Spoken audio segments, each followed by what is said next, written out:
Philippine architecture covers a myriad of expressions, forms, types, styles, and periods. Its primeval expression resided in nature.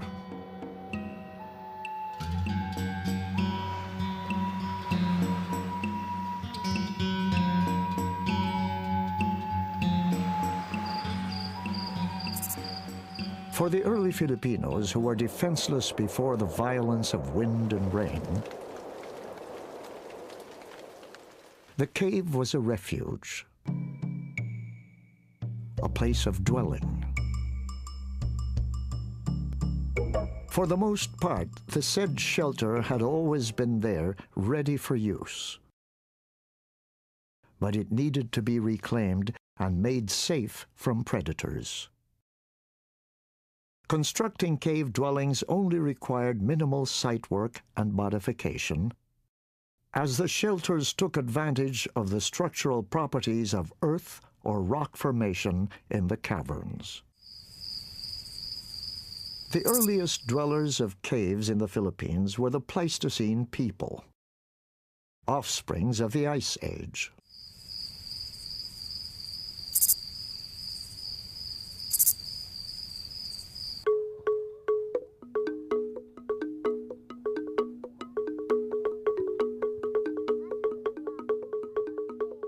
Perhaps the largest cave dwelt in by prehistoric families periodically for 30,000 years is the Tabon Cave Complex in southwest Palawan. It is 138 hectares of rugged cliffs and deep slopes. The cliffs and slopes around the area are punctured with more than 200 caverns. There are other examples of cave shelters and rock-hewn architecture that were once inhabited by early Filipinos.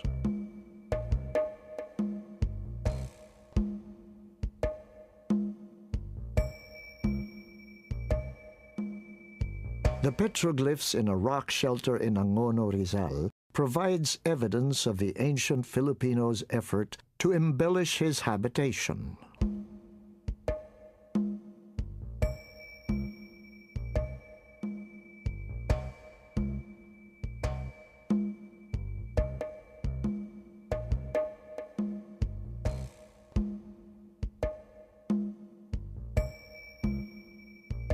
The mountaintop citadels of Savidug, Batanes, known as Idyang, is a testimony to the sophisticated defensive engineering of the early Ivatan settlers, who carved the hard limestone formation to create vertical walls.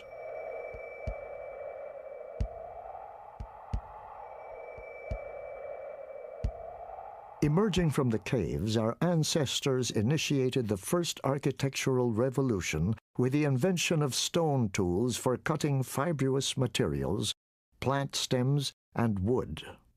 A fibroconstructive technology. This technology helped develop the temporary tent-like shelters made of wooden skeleton and vegetative or animal skin.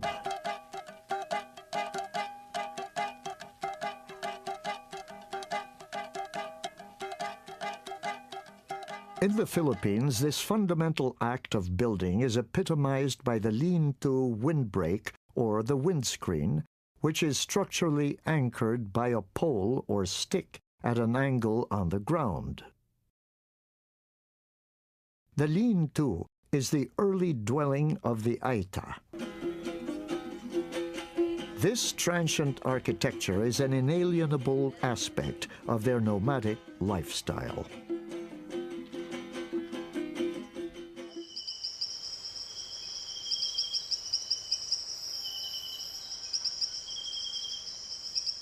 Another architectural institution fashioned by nature is the arboreal shelter or the tree house. Tree houses are usually found in areas where violent intertribal conflict and nocturnal raids are frequent.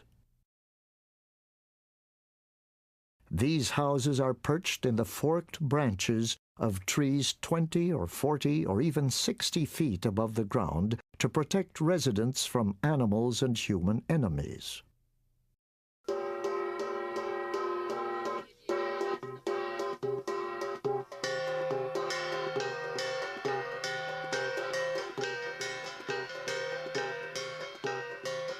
The rice terraces of the Cordilleras is a masterpiece of pre-modern engineering and megalithic architecture, altered by human hands to accommodate pond-field agriculture. The original landscape was once covered with woodland.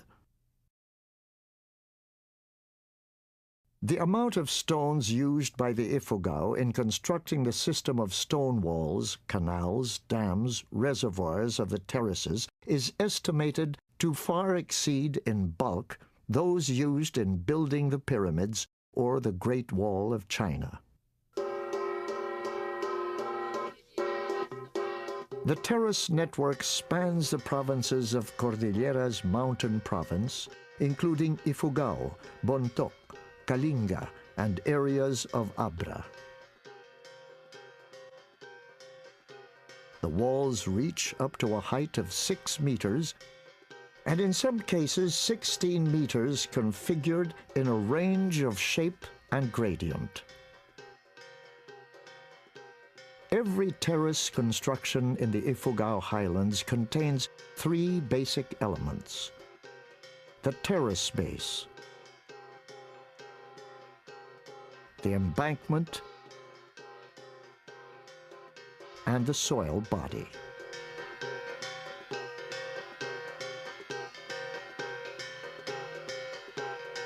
The cultures of Southeast Asia are descended from a common ancestry based on affiliation with the Austronesian family of language.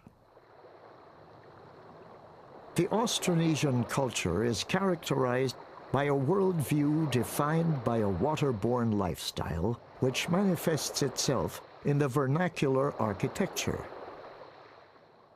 In the Philippines, this architecture professes a strong allegiance to a greater Austronesian building heritage.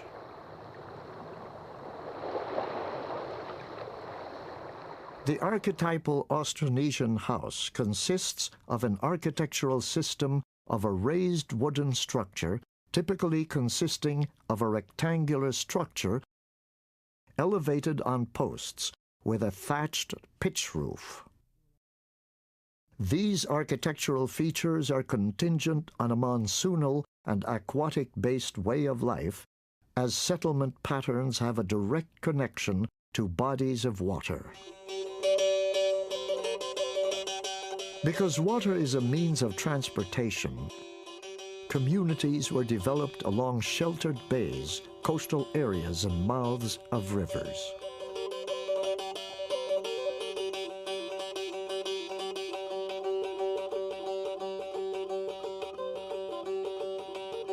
The features of Austronesian dwelling are best embodied by the Bahay Kubo. The term translates literally to cube house, suggesting that the height of the wall is equal to its width.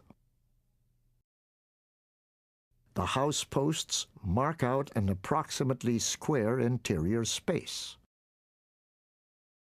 The lineal dimension is 3 to 4 meters. The house is constructed using wooden structural components configured in the post and lintel framework, supporting a steeply pitched thatched roof. The dwelling is distinguished by a living floor raised on sturdy stilt foundations with a voluminous, well-ventilated roof cavity above, providing a straightforward solution to the environmental problems imposed by the humid tropical climate with seasonal monsoon rains.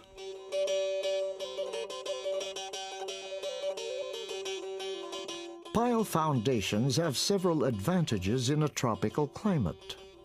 Piles raise the living floor above the mud and flood waters, which occur during seasonal monsoon rains. while providing excellent underfloor ventilation in hot weather. The underfloor space, known as silong, is often used for storage or as a corral for domestic animals. It can also provide a shaded daytime workspace for tasks such as weaving and basketry. In many areas, house posts simply rest on top of foundation stones rather than being driven directly into the ground. This ensures that the building has enough flexibility to survive earthquakes in this seismically active region. At the same time, should one wish to move house, the entire structure can literally be picked up and carried to a new site. Until recently, these houses were constructed entirely of botanic building materials: timber, bamboo, thatch, and fibers, assembled without the use of nails. A quintessential method of construction is exemplified by vertical house posts and horizontal tie beams that provide a load-bearing structure to which floors, walls, and roof are later attached. The main framework, usually a box frame, is fabricated using sophisticated jointing techniques, while the walls, roof, and other non-load-bearing elements are typically secured by wooden pegs and vegetative fiber lashing. The frame is usually first put together on the ground and then taken apart to be reassembled again in a place on top of the posts.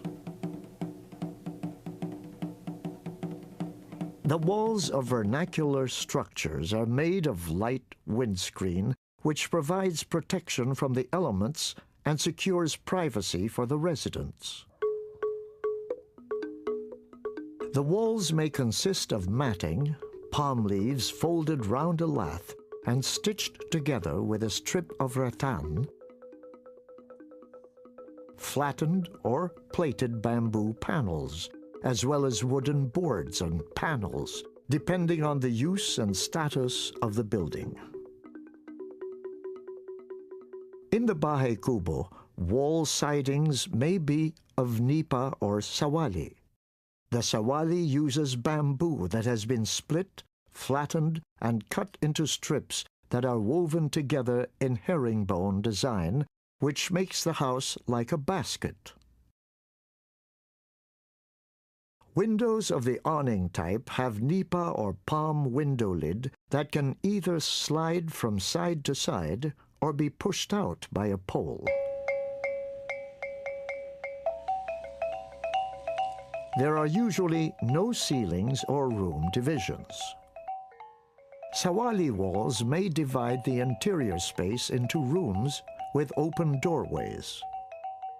Internally, the raised floor consists of the most essential compartments, a single multifunctional space whose use transforms throughout the day to fit the daily routine of the household, or a 2 to 3 unit quarter consisting of a living and sleeping area, a kitchen or storage room, and an open gallery at the front or rear of the house, called balcon or batalan, respectively.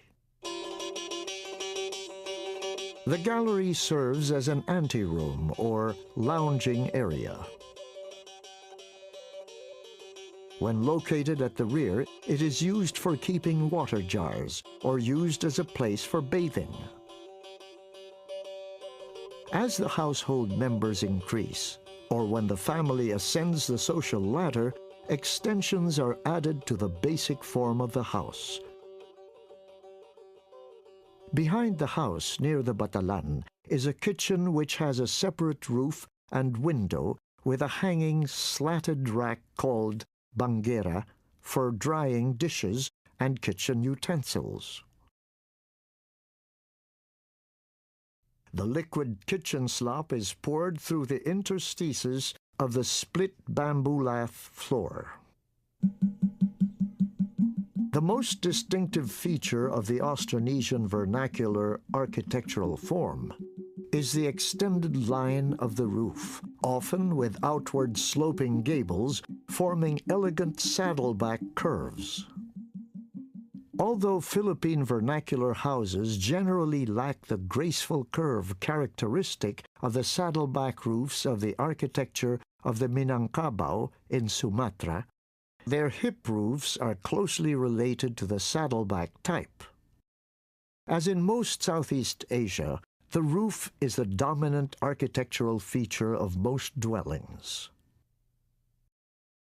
In some cases, the house is mostly a roof, as seen in the pyramidal roof of an Ifugao dwelling, and an older bahay kubo.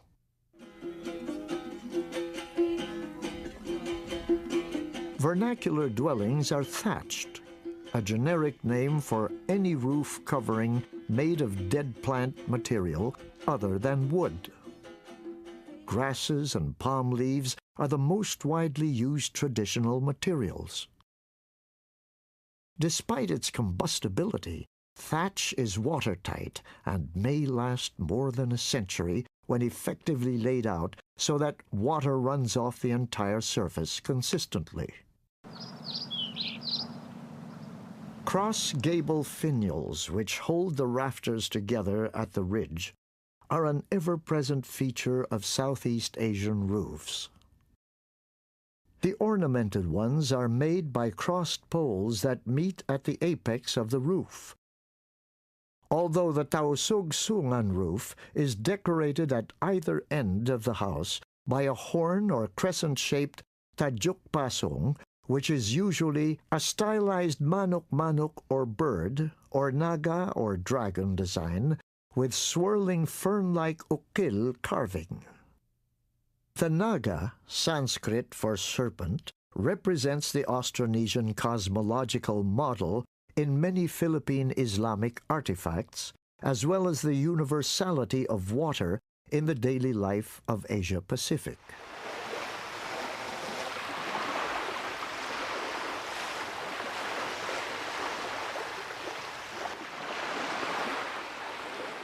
In the monsoon-beaten Batanes Islands, the dwellings are designed and built not only to withstand the battering of the most severe of storms, sea sprays, gusts and rains. They are also built to overcome devastating earthquakes. With knowledge of processing lime for building, the Ivatans are able to construct their more familiar houses made of stone and mortar known as calicanto. The most common type is a one-story house with a partially submerged basement used as storage referred to as sinadumparan or maituab depending on the roof configuration.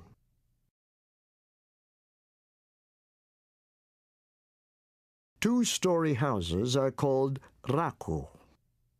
Very thick stone and lime masonry are topped with gable or hip roof.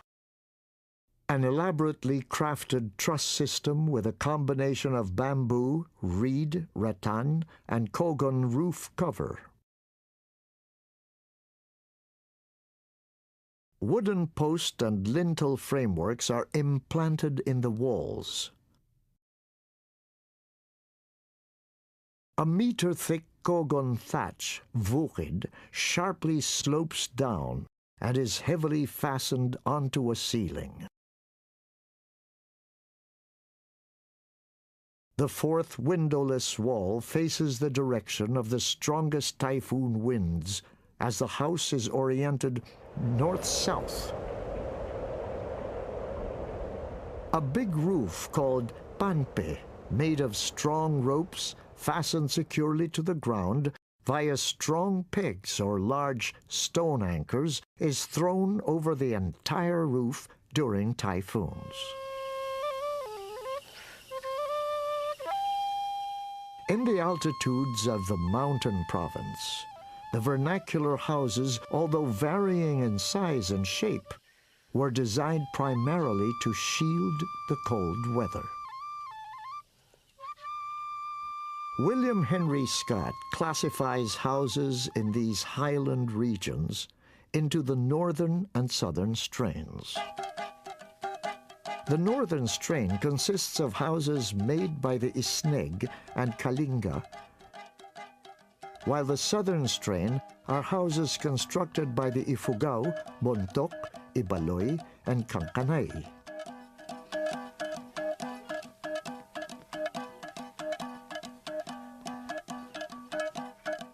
Houses of the northern strain are characterized by a rectangular plan covered by a high gable roof. The roof framing is independent of the floor framework, and the floor and all of its legs can be removed, leaving the roof still upright, or vice versa. An example is the Isneg house called Binuron, with its floor and roof supported by completely different sets of posts. The squarish house elongates into a rectangle with a roof that is bowed into the shape of a boat turned upside down. The adoption of boat architecture in the design of the house may be attributed to the fact that the Isneg's domain is the only region in the Cordillera with a navigable river and a boat-building tradition.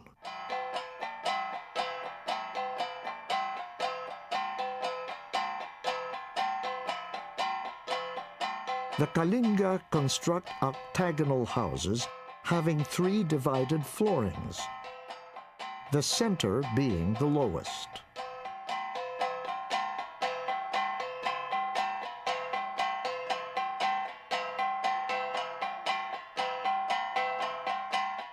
The Kalinga dwelling is the only Philippine vernacular form that assumes an 8-sided plan.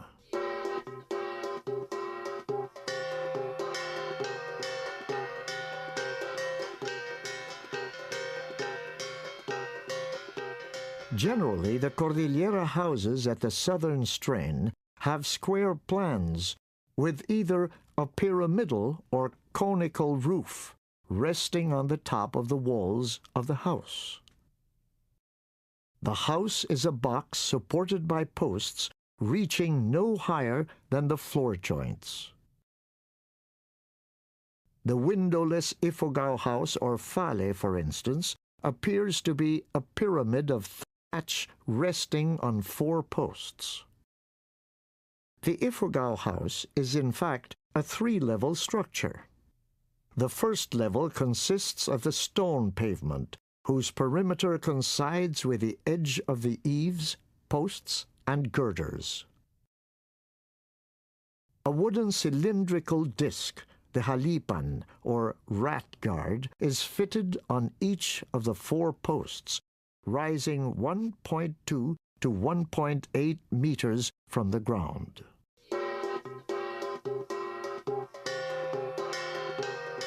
The second level is the house cage, consisting of the room, frame, walls, and floor, and encloses a floor area of about 12 to 15 square meters. The interior walls incline to give a spherical dimension inside. The pyramidal roof, protected with layers of thatch, constitutes the third level. Although the Ifugao process of house building may take as long as 2 years, the house, mostly of hand-hewn wood, may be assembled and dismantled within a day.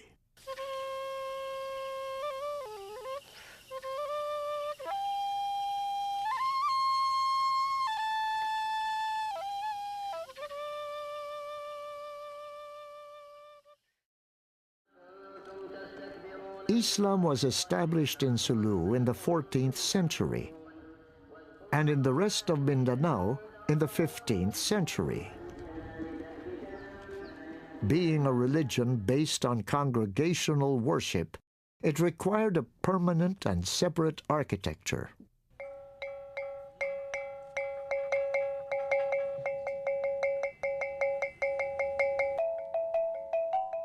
Two types of mosques developed in the Philippines: the masjid and the smaller langgal in Tausug and Yakan, or rangar in Maranao. The masjid is associated with any place of worship that includes a bulbous dome and a minaret as an architectural element. Unlike the langal, it is a large and more permanent structure, built on stone foundations, often to be found near a river or a body of water, where the faithful perform rituals of ablution. On the other hand, the langgal, which means to meet, refers to a small prayer house built with light and semi-permanent materials. The langal is found mostly in rural areas for the convenience of the worshippers who live far from the masjid.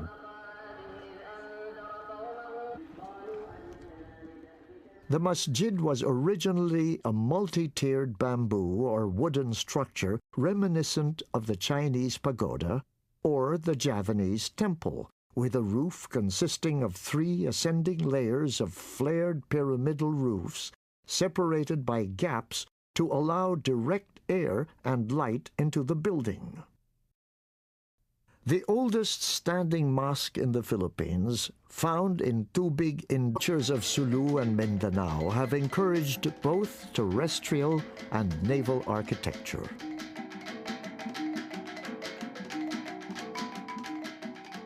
The houses in different Muslim societies in southern Philippines are categorized into 3. Land-based stilted dwellings situated along the shoreline, oceanic stilt dwellings built completely over the sea and entirely detached from the shoreline, and the houseboat, which is both home and fishing boat. Samal houses are supported by piles driven deep enough for structural anchorage into the reef floor.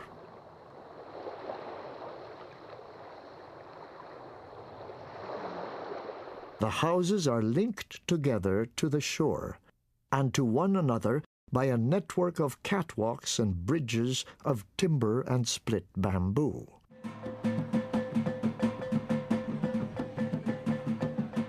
The elevation of the house must depend on the maximum high tide level in order to allow the storage of the outrigger boat underneath the house when not in use.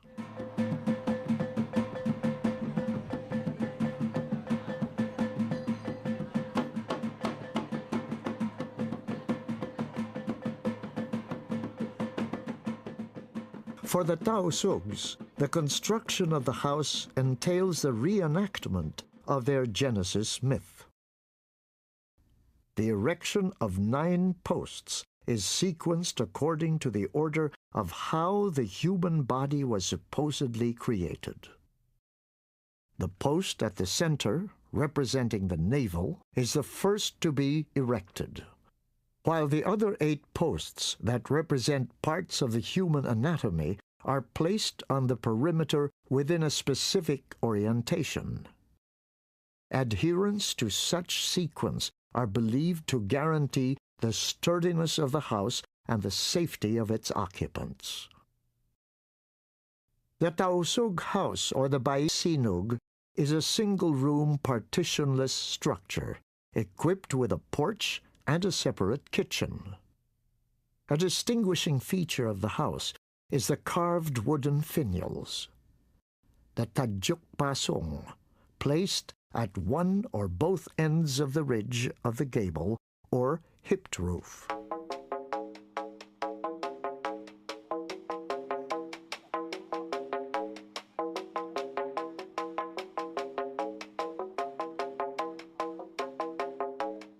The yakan house, called luma, is a rectangular ridge-roofed single-room pile structure raised 2 meters from the ground.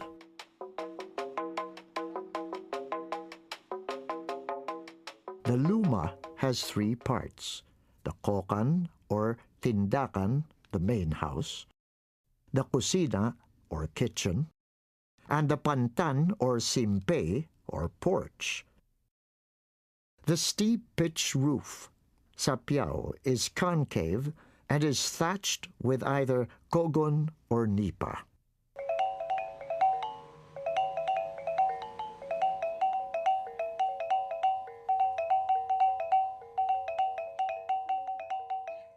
By tradition, the Bajaus are maritime wanderers, constantly roving across the channels of Tawi-Tawi in groups aboard their houseboats.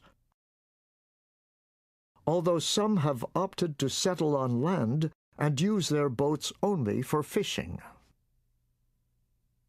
A houseboat has a lifespan of 10 to 15 years. Structurally, a single beam forms the bottom, and wooden boards form the body. The interior of the houseboat is divided into 3 major zones: for sleeping, cooking, and fishing tools. The boat is balanced by an outrigger, or katig, which is anchored to the main structure by a bow-like wooden frame called batangan.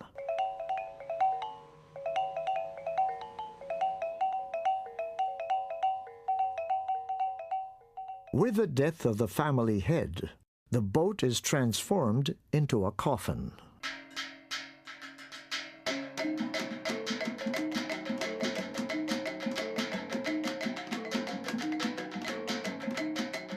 The most prominent of the Maranao architecture is the torogan, the ornate ancestral residence of the Datu and his extended family. Literally a place for sleeping, the torogan is raised 2 meters above the ground by posts, numbering as many as 25, some of which are non-load-bearing. At the facade, huge tree trunks are used as posts.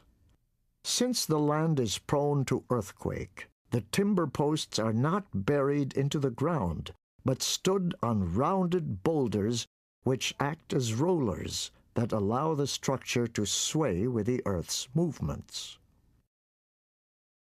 Furthermore, these boulders prevent direct contact of the post with the ground, preventing the wood from rotting or being attacked by termites.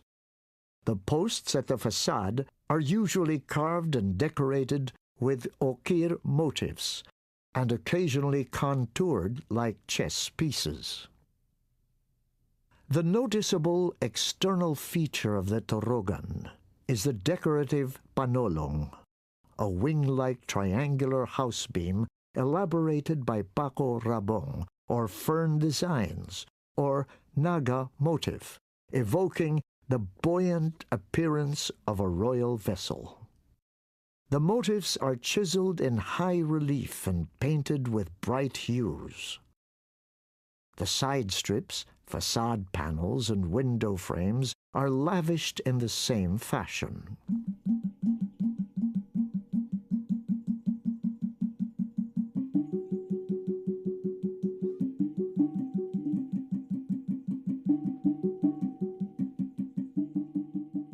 Another example of a communal architecture is the Tiboli Gunubong, found in the Lake Cebu area of South Cotabato. Like the Maranao Torogan, it is home to an extended family averaging between 8 to 16 persons. Bamboo stilts or timber poles support the house, 2 meters from the ground, with additional poles on the sides to keep it stable. Tree stumps are also used as posts for the inner portion of the house. These are laid out on a rectangular plan, approximately 14 meters long by 8 to 9 meters wide. The lower central space is thus integrated with the elevated side areas. The area of honor, the sleeping areas, and the vestibule.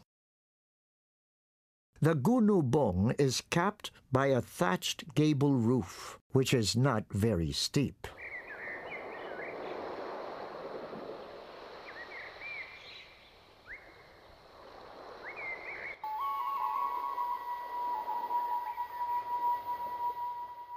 Vernacular architecture is a broad category, denoting indigenous, ethnic, or traditional architecture.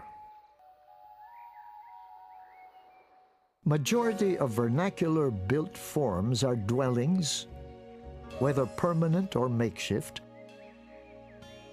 constructed by their owners, by communities, or by local craftsmen.